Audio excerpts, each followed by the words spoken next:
On a hot summer day in 1952, Paul Alexander of Texas suddenly fell ill and had contracted polio.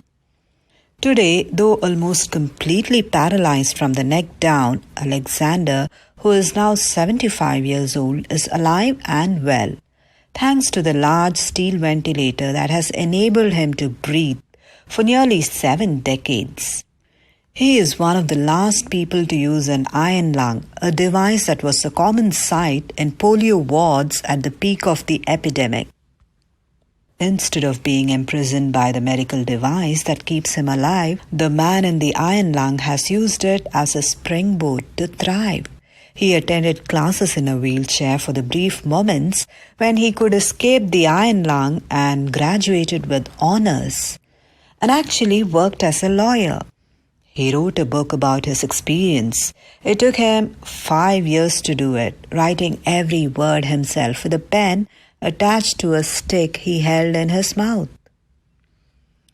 Life was not easy for him. He was rejected by others and had to learn how to frog breathe by using his throat muscles to push air into his lungs when he was outside the ventilator.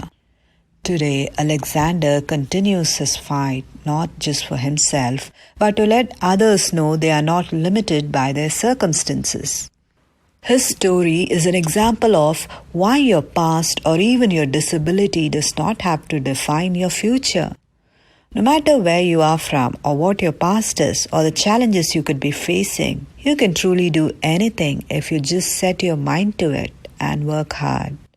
Even though the level of hardship and despair you're facing right now may hit the rooftop, before you give up, remember Paul Alexander, who still lives happily, full of smiles and gratitude. We read in the scriptures, "The Lord himself goes before you and will be with you. He will never leave you nor forsake you. Do not be afraid. Do not be discouraged."